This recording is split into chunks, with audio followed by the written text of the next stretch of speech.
Não, então beleza. Sim. Então vamos lá. Boa noite, pessoal. Pai, papai. Vou falar aí, então agora nesses próximos minutos com vocês um pouquinho de ecocardiografia com contraste. Vou tentar aí não ultrapassar uns 40, 45 minutos de apresentação. De qualquer forma, vamos ver se dá tempo, tá bom? Bom, pessoal, então dentro do estudo ecocardiográfico, nem sempre é possível se obter uma imagem com boa resolução na escala de cinza, o que pode limitar a acurácia da técnica ecocardiográfica na identificação das alterações estruturais e funcionais. E este fato levou ao desenvolvimento dos agentes de contraste de microbolhas, que consistem nessas microbolhas de gás, que ao serem inseridas na circulação sanguínea e associadas ao efeito do ultrassom, contrastam o sangue pela sua alta capacidade refletiva.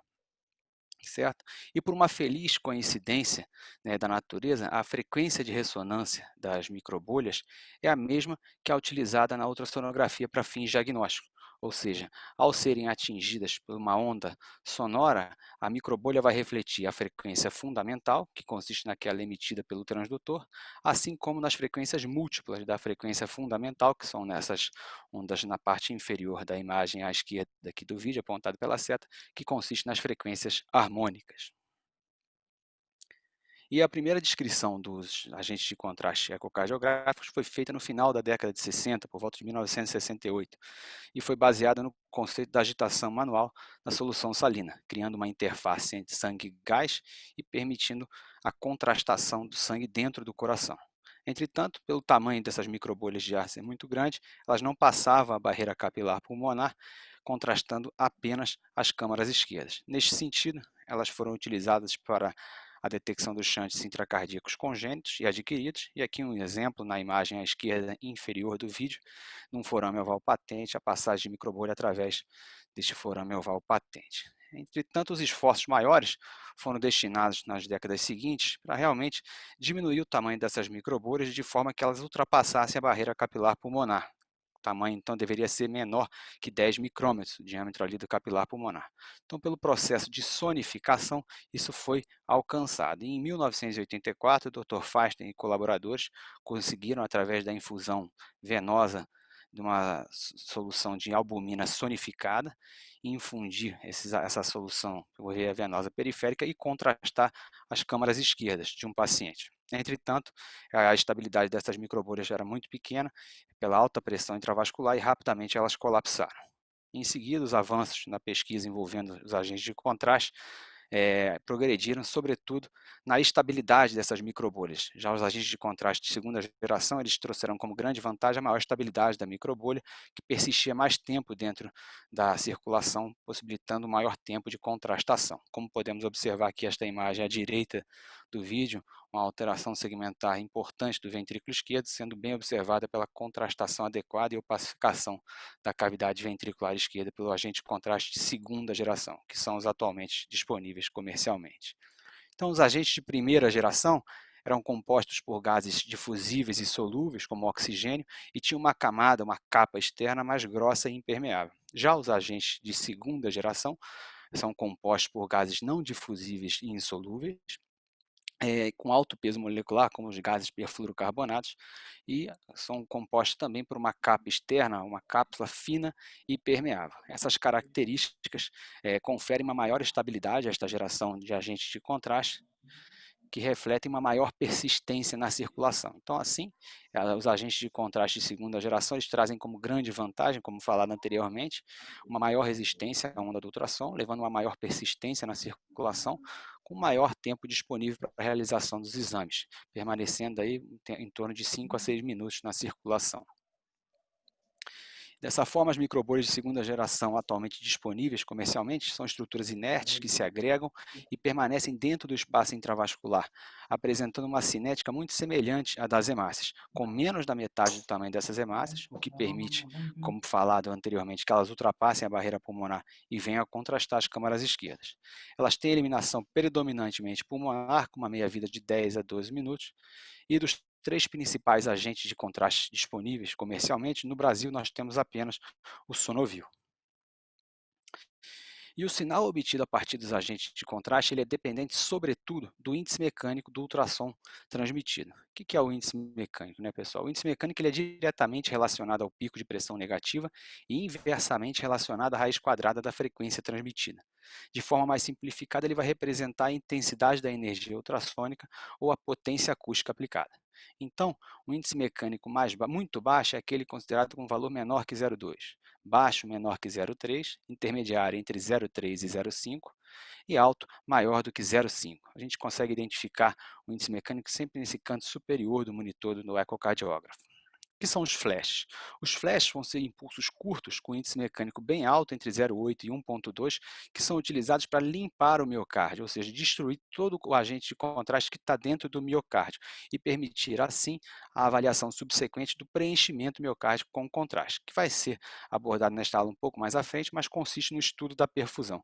A gente pode observar nessa imagem no canto inferior direito a presença de um grande clarão que consiste no flash, que é um impulso com um alto índice mecânico, que vai destruir as microbolhas na região miocárdica, e em seguida vai observar uma imagem preta no miocárdio, sem agente de contraste no seu interior, e dessa forma é que a gente faz a avaliação quantitativa ou qualitativa da perfusão miocárdica, sempre utilizando nas imagens subsequentes ao flash índices mecânicos bem baixos, menores do que 0,2.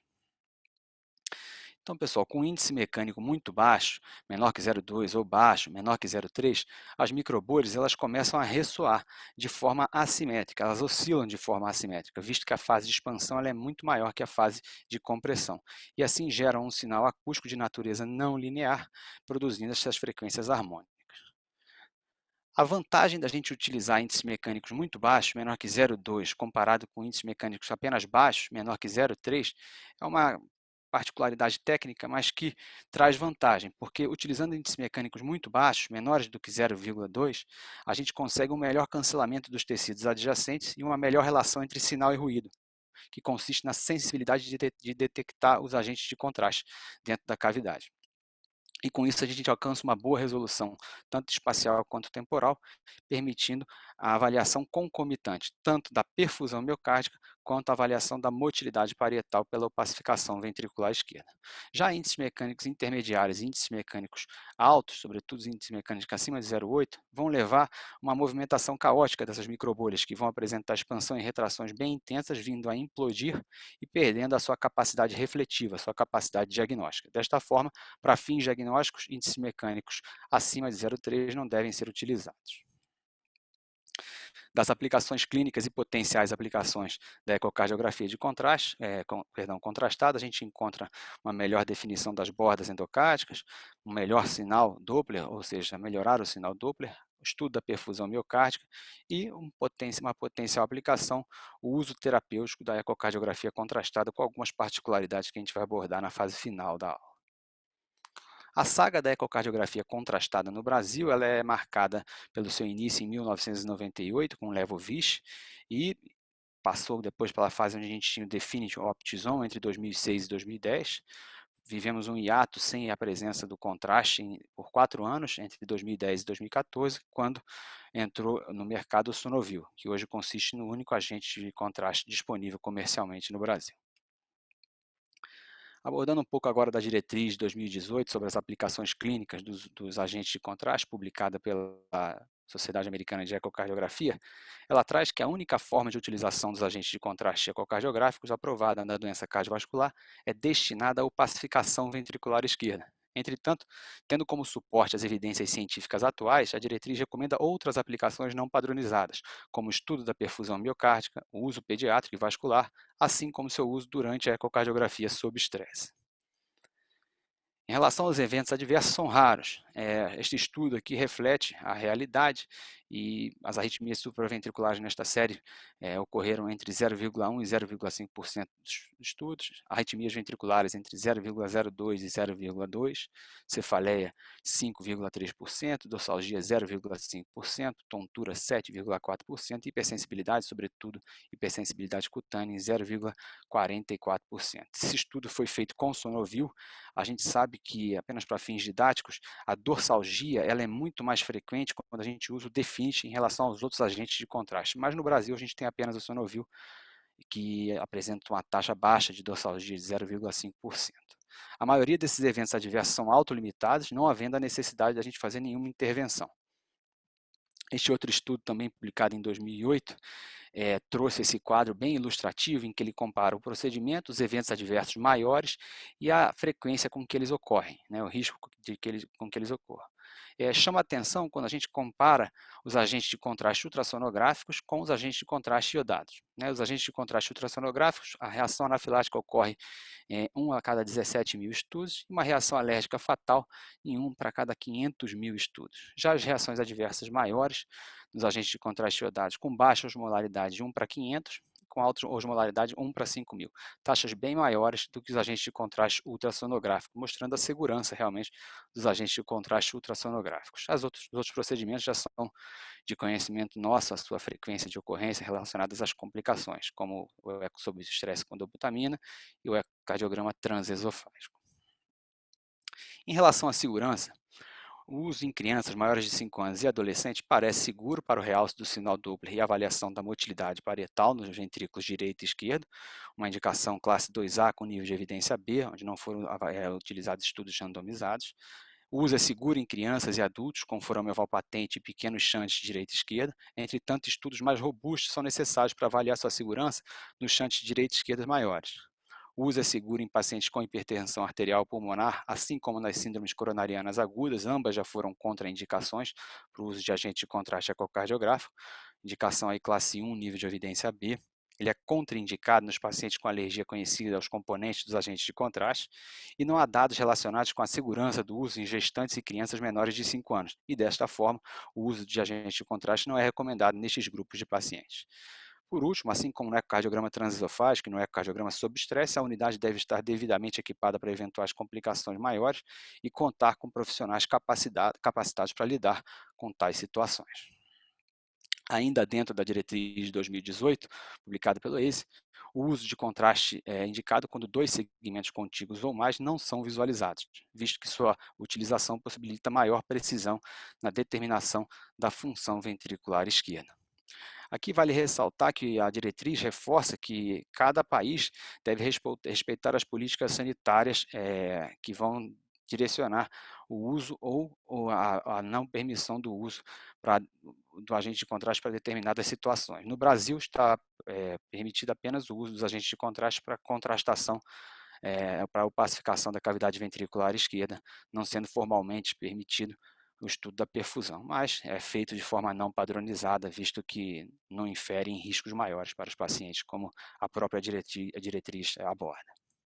Então, a opacificação ventricular esquerda ela vai permitir o melhor delineamento dos bordes endocárdicos, o que permite também uma melhor determinação da função sistólica global, seja de forma qualitativa ou pelas técnicas volumétricas, uma análise da motilidade segmentar, a identificação da cardiomiopatia hipertrófica variante apical, o miocárdio não compactado, na diferenciação dos aneurismas verdadeiros dos pseudoaneurismas, na identificação dos trombos ventriculares esquerdos, assim como nas anormalidades apicais menos frequentes, como Takotsubo e a endomiocardifibrose. Em relação aos ajustes técnicos da imagem contrastada, talvez esse seja um dos pontos mais importantes, eu acho, dessa aula. Antes da gente infundir o agente de contraste via venosa, é importante que ajustemos 3 parâmetros principais. O índice mecânico, sempre trazendo o índice mecânico por um valor menor que 0,3 ou menor que 0,2 para fins diagnósticos, evitando a destruição das microbolhas. A frequência, que já é de conhecimento nosso, que uma frequência alta com menor profundidade de penetração vai fornecer uma maior resolução de imagem, assim como uma frequência mais baixa com maior profundidade de penetração fornece uma resolução de imagem menor. O foco deve ser posicionado no nível da válvula mitral, permitindo uma visualização de todo o ventrículo esquerdo e reduzindo a destruição das microbolhas. Ajustes secundários de ganho e compressão. Um ganho muito alto vai trazer uma imagem excessivamente brilhante, já um ganho baixo, uma imagem mais escura. Uma compressão ou dynamic range muito alto, uma imagem desbotada, embaçada na tela do monitor ecocardiográfico. E uma compressão muito baixa também traz uma imagem mais escura. Este outro slide aqui, ele traz 3 padrões de apresentação da imagem ecocardiográfica relacionada à opacificação ventricular esquerda. Na parte superior do vídeo, a gente observa uma opacificação ideal que foi obtida a partir da administração adequada de agentes de contraste, permitindo um preenchimento homogêneo de toda a cavidade ventricular esquerda. A gente observa que não há artefato de sombra, não tem formação de redemoinho, tem uma opacificação bem homogênea.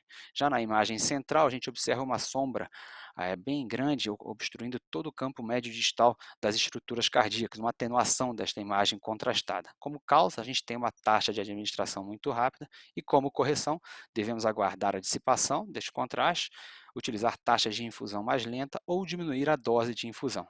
Já em relação à imagem no canto inferior desse slide, a gente tem a presença de um redemoinho, que traduz um padrão de opacificação inadequado, uma concentração baixa de contraste dentro da cavidade ventricular esquerda. Como causas desse fenômeno, nós temos uma taxa de administração muito lenta, um índice mecânico muito alto ou o foco posicionado mais apicalmente, o que vai levar à destruição precoce dessas microbolhas de forma mais intensa, e uma função ventricular esquerda reduzida, que também pode provocar esse redemoinho, sobretudo na região apical do ventrículo esquerdo. Como correção, devemos então aumentar a dose e a taxa de administração, reduzir o índice mecânico e reposicionar o foco para o nível da válvula mitral. A gente sabe que aquela taxa de concentração adequada de contraste, ela também é encontrada naquelas imagens em que a gente tem a sombra partindo exatamente aqui do plano mitral ou da metade do átrio esquerdo.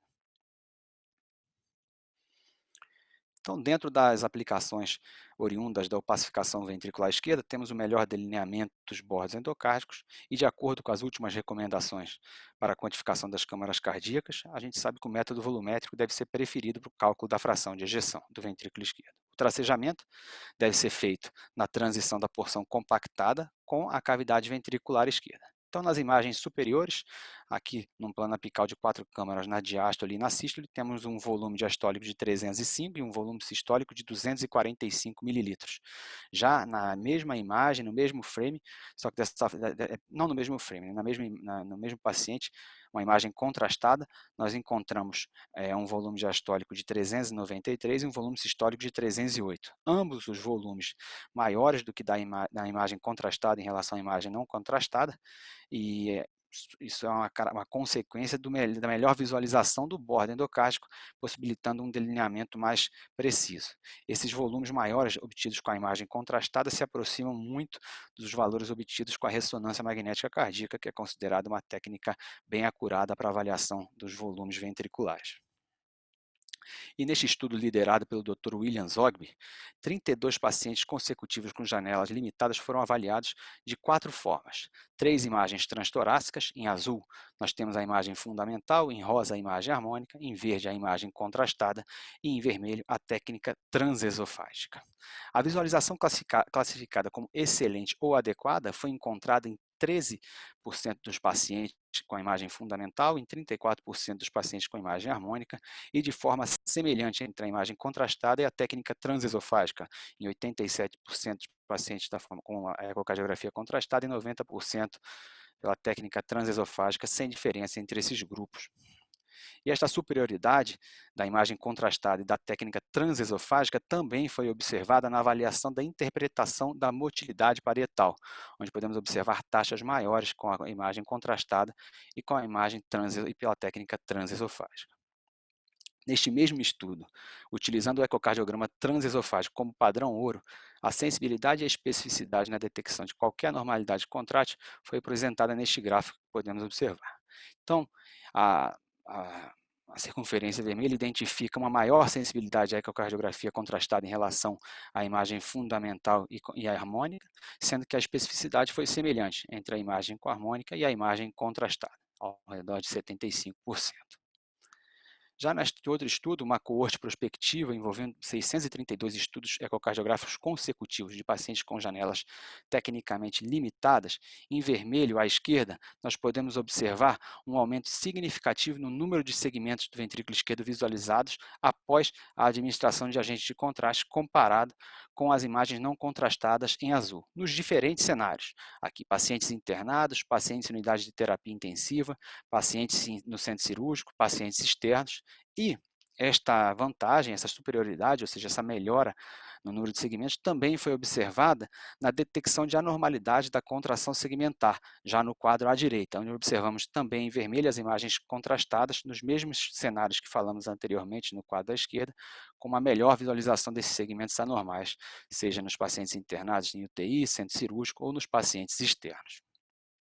Neste mesmo estudo, foi avaliado o grau de impacto na mudança do manuseio clínico quando associado ao agente de contraste ao estudo ecocardiográfico. E este impacto foi da grandeza de 35%, ou seja, em 35% dos pacientes houve mudança no manuseio clínico como consequência da utilização do agente de contraste ecocardiográfico.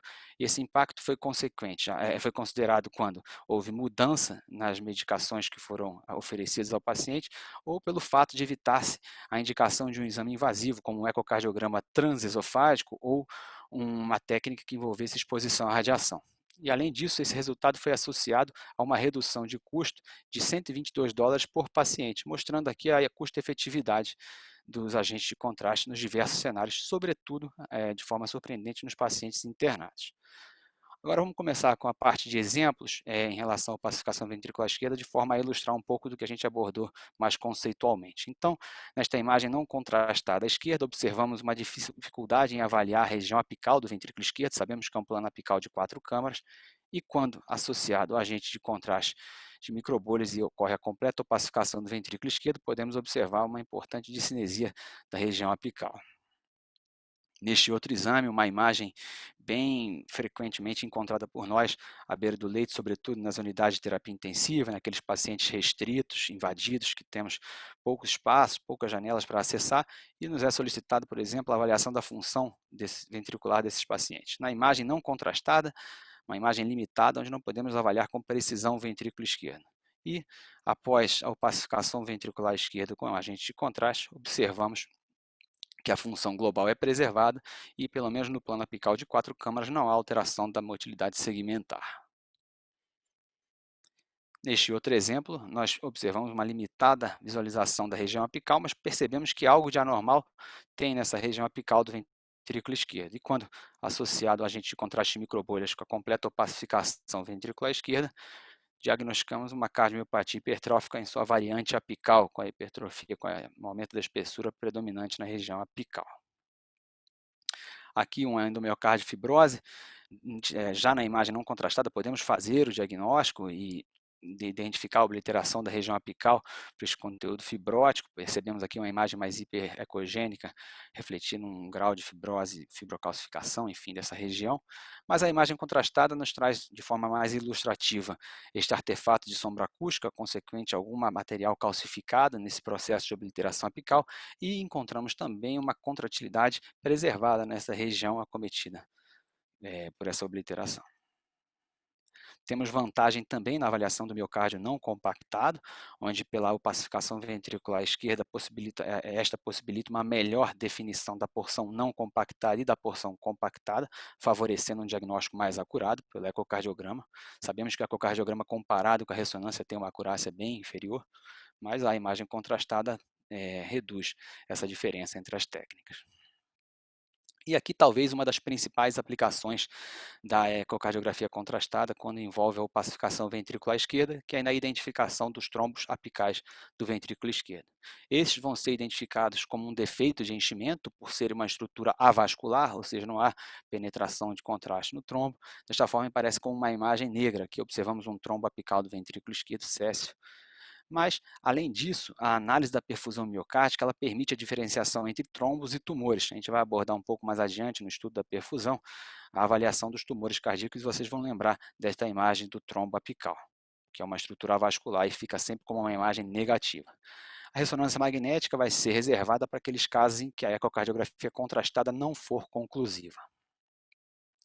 A gente sabe que a sensibilidade da ecocardiografia não contrastada para a detecção de trombos apicais gira em torno de 30%, e nesta imagem a gente pode observar, na imagem não contrastada, que a gente identifica até que tem uma alteração da contratilidade na região apical, e tem uma imagem duvidosa, bem sugestiva de trombo na região apical, mas não confirmatória. E quando a gente associa o agente de contraste ao exame, após a completa opacificação, percebemos a importante alteração segmentar associada a esta imagem compatível com o trombo apical.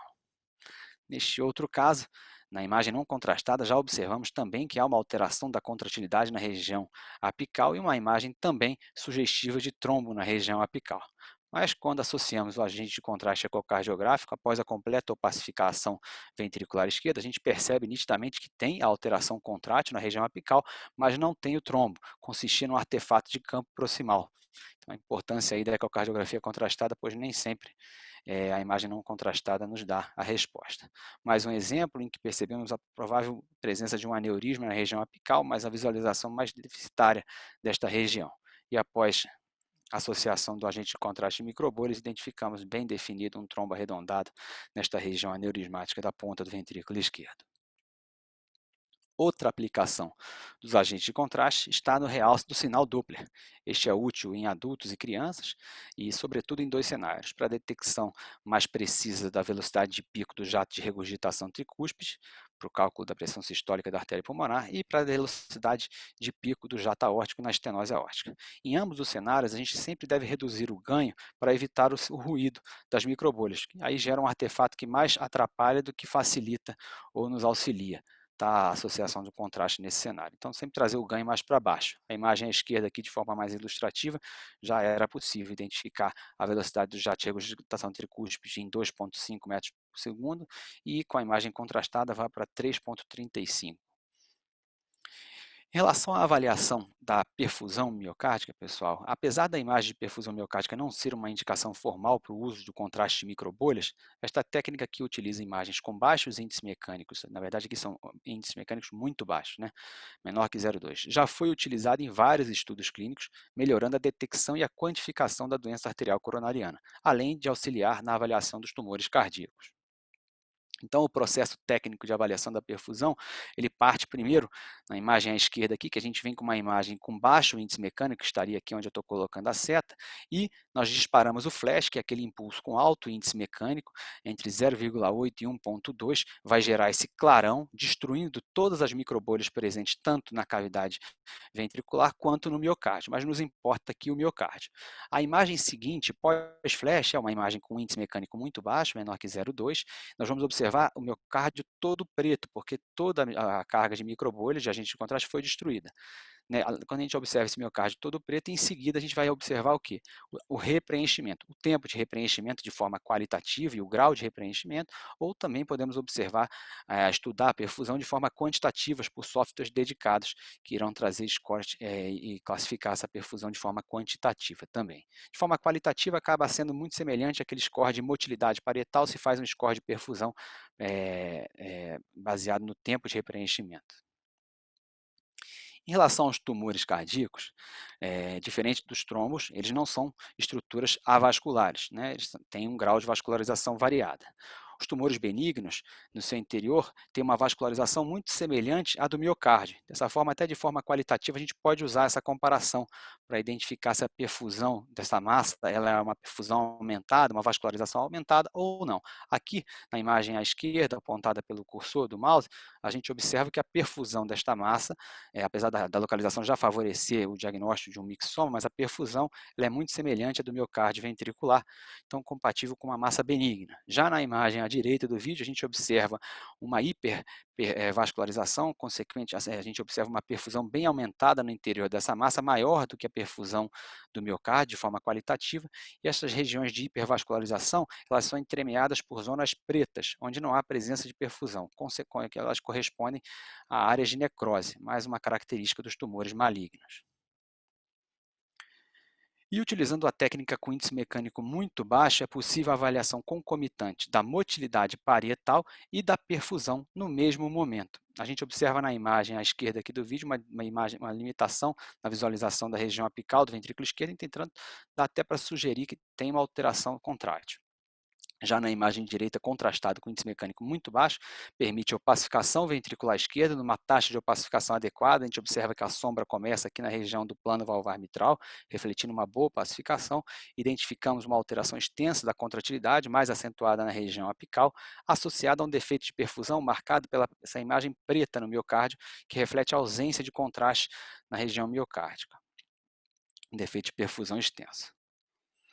A avaliação da perfusão ela tem seu valor também nas unidades de dor torácica, na sala de emergência, com aqueles pacientes que apresentam um supradesnivelamento do segmento ST, como neste caso, a gente observa um supradesnivelamento do segmento ST em V2, V3 e V4, derivações anteriores, e de forma concordante observamos na imagem contrastada com índice mecânico muito baixo, uma alteração da contratilidade na região anterapical, aqui apical do ventrículo esquerdo, com defeito de perfusão apontado pela seta azul, ou seja, há uma concordância entre as técnicas, o que pode ser muito útil na sala de emergência.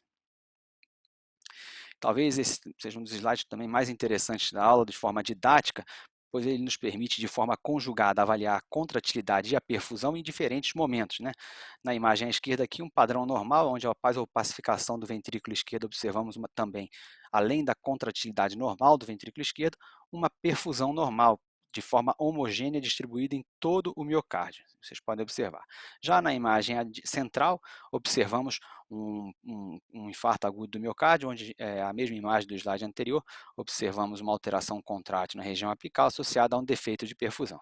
E, na imagem à direita, um exemplo de atordoamento miocárdico, que após a restauração do fluxo na artéria epicárdica e restauração também da microvasculatura, observamos que a perfusão está normal em todo o miocárdio, entretanto, a motilidade parietal ainda não retornou à normalidade, refletindo aqui um atordoamento do miocárdio. E mesmo após a abertura da artéria epicárdica relacionada ao infarto pela angioplastia primária, o restabelecimento do fluxo da artéria coronária não traduz necessariamente melhora da perfusão tecidual. Desordens estruturais, metabólicas e inflamatórias associadas à obstrução da microvasculatura distal por microembolizações, elas vão provocar o fenômeno conhecido como no reflow, que ocorre em até 35% dos casos. Então aqui, na imagem superior à esquerda, observamos uma artéria circunflexa ocluída, obstruída, e após a angioplastia primária, a restauração do fluxo TIMI3, mas a imagem ecocardiográfica contrastada com índice mecânico muito baixo para o estudo da perfusão, ou seja, menor que 0,2, está em 0,16. Esse outro índice mecânico aqui é sempre o índice mecânico do flash, o superior, que é o da imagem que a gente está avaliando. Então, o índice mecânico baixo, a imagem contrastada, opacificação adequada, e observamos um extenso defeito de perfusão na parede anterolateral e na parede inferolateral, território da artéria circunflexa, refletindo aqui um fenômeno de no reflow. Em relação agora ao ecocardiograma contrastado sob estresse, pode ser utilizado no ecocardiograma sob estresse físico ou farmacológico com dobutamina ou vasodilatadores. O uso do contraste durante o ecocardiograma sob estresse ele é indicado quando dois segmentos contíguos ou mais não são visualizados, indicação classe 1, nível de evidência A, e o Sonovil ele deve ser infundido por via venosa em bolos de 0,3 a 0,5 ml, seguidos de flush de solução salina para manter uma concentração estável de microbolhas durante a aquisição das imagens. Deve ser utilizado em todas as fases do exame, inclusive na fase basal. Não esquecer da fase basal, que muitas vezes é esquecida. E, para comparação, deve ser feita em todos os estágios.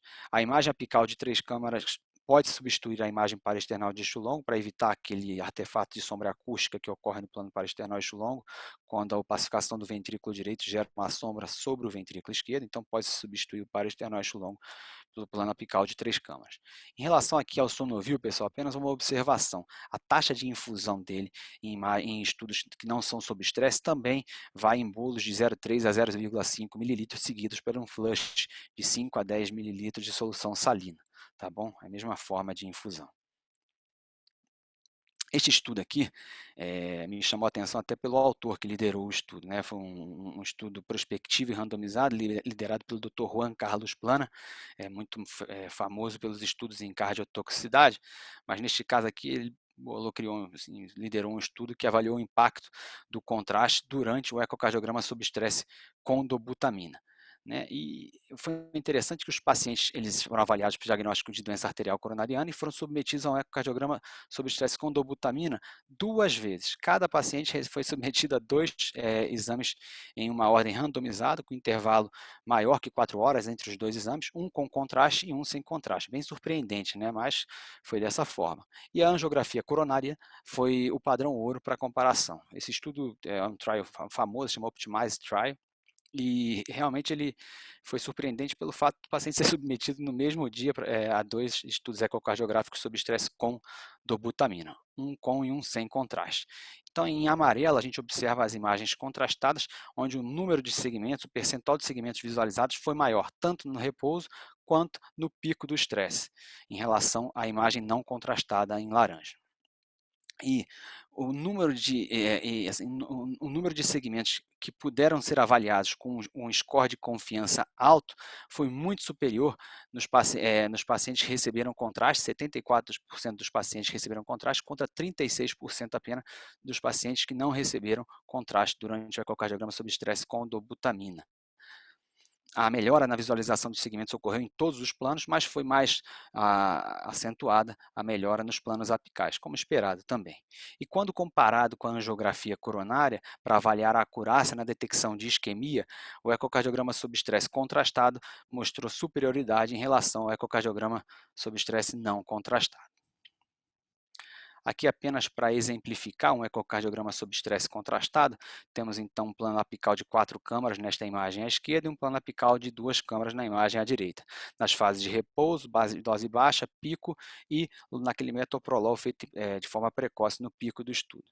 Podemos observar que no plano apical de 4 câmaras, após o pico, na fase de infusão precoce do metoprolol, observamos uma alteração contrátil aqui no segmento basal, também até o segmento médio da parede inferoseptal, e na parede inferior e no segmento apical da parede anterior, ou seja, mais de um território coronariano, provavelmente esse paciente tinha lesão em mais de um vaso coronariano.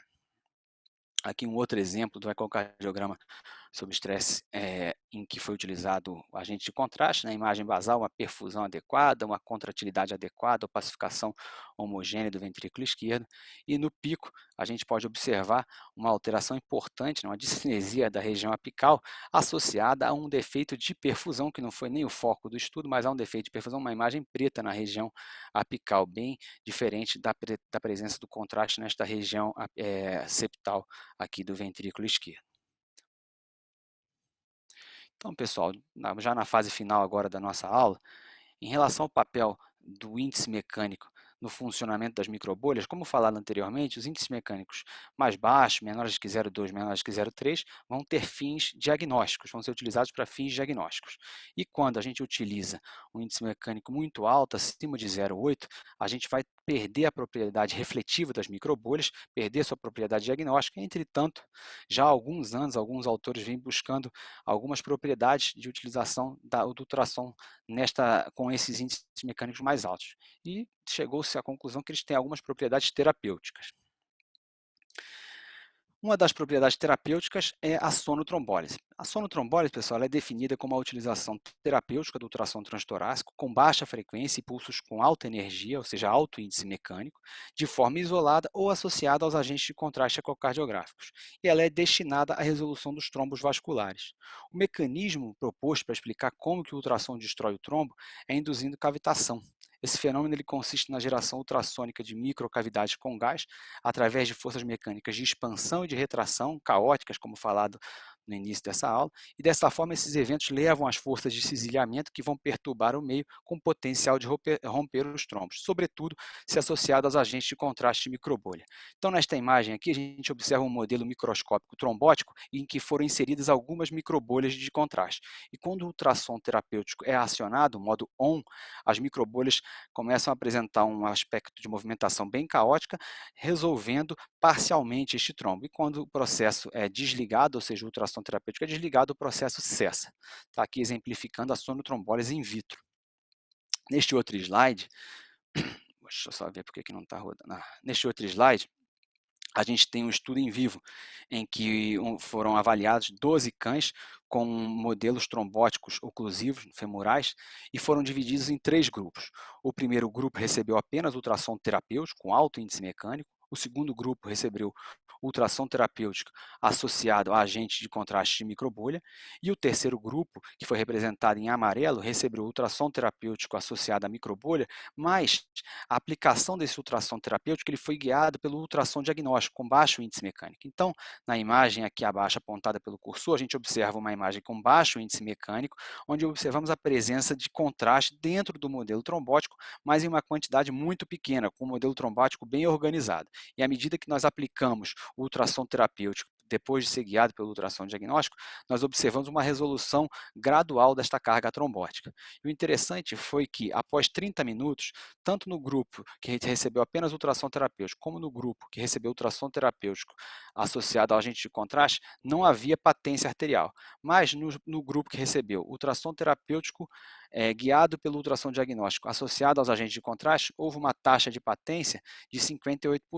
E neste mesmo grupo, após 45 minutos, 92% dos enxertos estavam patentes, contra 17% apenas no grupo que recebeu ultrassom terapêutico, mostrando aqui a importância da associação dos agentes de contraste com o ultrassom terapêutico e lembrando de sempre guiar a aplicação do ultrassom terapêutico pelo ultrassom diagnóstico com baixo índice mecânico. E, de forma pioneira no Instituto do Coração, foi desenvolvido o primeiro estudo randomizado avaliando o efeito da sonotrombólise em humanos. Foi um estudo desenhado para avaliar o efeito da sonotrombólise no infarto agudo do miocárdio com supradesnivelamento do segmento ST. Foram divididos os pacientes em dois grupos, 50 pacientes num grupo e 50 pacientes em outro. No grupo terapia, que foi o grupo que recebeu a sonotrombólise, esses pacientes recebiam a sonotrombólise antes da angioplastia primária e depois da angioplastia primária, sem interferir no tempo porta-balão. E no grupo controle, os pacientes recebiam a angioplastia primária, assim como todas as medicações padrões para o tratamento do infarto agudo do miocárdio.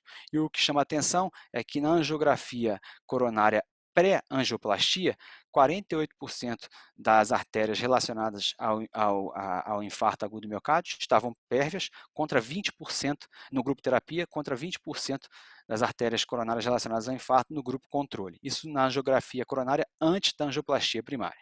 Em relação ao comportamento funcional destes pacientes, tanto a fração de ejeção, o grupo terapia vai ser marcado pela cor vermelha e o grupo controle pela cor verde. Tanto a fração de ejeção nos gráficos em barra, quanto o strain longitudinal global do ventrículo esquerdo se mostraram superiores no grupo terapia em relação ao grupo controle, desde o momento pós-angioplastia e em todos os momentos subsequentes ao longo do segmento deste estudo. Em relação ao remodelamento ventricular, também houve uma vantagem no grupo terapia, que recebeu a sonotrombólise, em relação ao grupo controle, onde houve 30% de remodelamento nos pacientes do grupo terapia contra 55% de remodelamento no grupo controle. E o que chama atenção aqui nesse último gráfico comparativo é o tamanho do infarto avaliado pela ressonância magnética naqueles pacientes que apresentavam artéria coronária ocluída na angiografia antes da angioplastia primária, ou seja, não eram os que tinham coronária aberta, como eu evidenciei nessa imagem superior, eram naqueles que tinham a artéria coronária fechada antes da angioplastia primária. O que esse resultado sugere? Ele mostrou que o tamanho do infarto foi menor no grupo terapia em relação ao grupo controle, sugerindo aqui, permitindo uma extrapolação do efeito da sonotrombólise, não apenas restaurando o fluxo da artéria coronária epicárdica, mas também restabelecendo a perfusão tecidual, reduzindo aqui o fenômeno de no-reflow. Então, pessoal, como mensagens finais, a ecocardiografia, o agente de contraste de microbolhas, ele consiste no agente de contraste mais seguro utilizado para fins diagnósticos. Ele melhora a definição das bordas endocárdicas nos exames com qualidade de imagem inadequada. Ele facilita a interpretação da função ventricular global e regional. Ele aumenta a qualidade do cuidado relacionado à saúde, uma maior acurácia diagnóstica, impacto no manuseio clínico e redução de procedimentos invasivos, além da redução de custo. O estudo da perfusão miocárdica, apesar de não padronizado, pode aumentar a detecção de isquemia e viabilidade miocárdica. E a ecocardiografia contrastada é considerada um componente essencial no laboratório moderno de ecocardiografia, com base em sua capacidade de fornecer informações exclusivas que aprimoram o diagnóstico nas doenças cardiovasculares. A implementação do contraste requer conhecimento de protocolos de imagem bem específicos para o contraste, um processo para identificar os pacientes que provavelmente irão se beneficiar do uso de contraste e políticas laboratoriais sólidas que garantam a qualidade, eficiência e segurança. Obrigado, pessoal.